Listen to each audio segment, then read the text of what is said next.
읽어주는 교과 셋째 날 9월 5일 화요일 바울 시대의 노예 제도.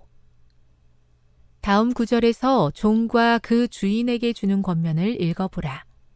이 권면을 어떻게 요약하겠는가?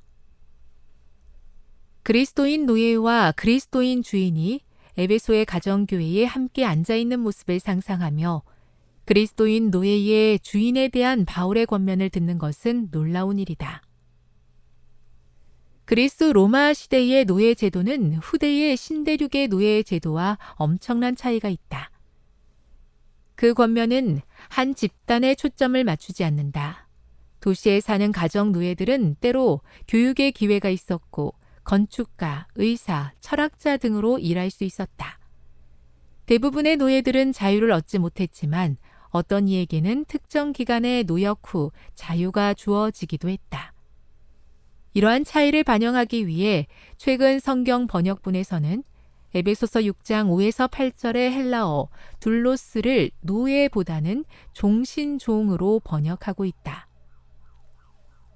그러나 시대와 문화권 그리고 어떤 상황을 막론하고 노예 제도는 용납할 수 없는 악이다.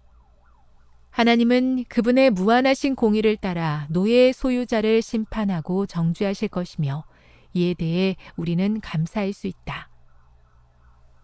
이전에 노예였던 퍼블리우스 사이러스가 말한 노예로 전락하기보다는 차라리 죽는 것이 아름답다는 외침을 기억해야 한다.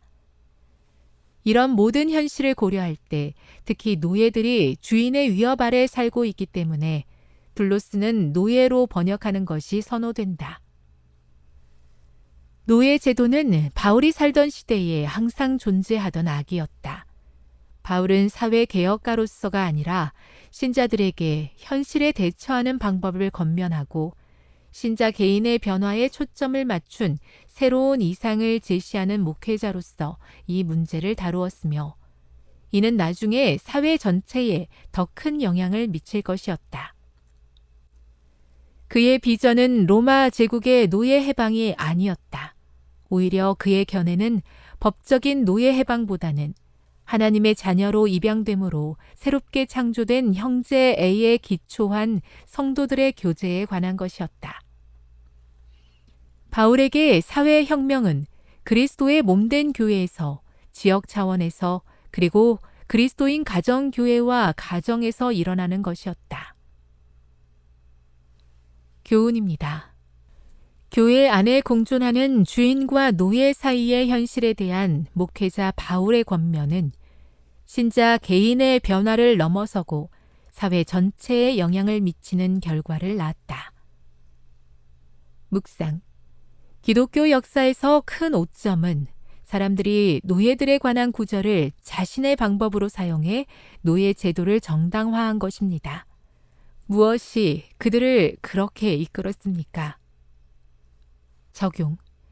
이런 오용이 일어난 것을 통해서 그대는 하나님의 말씀을 얼마나 조심스럽게 다뤄야 하는지에 대해 어떤 경고를 배울 수 있습니까? 영감의 교훈입니다.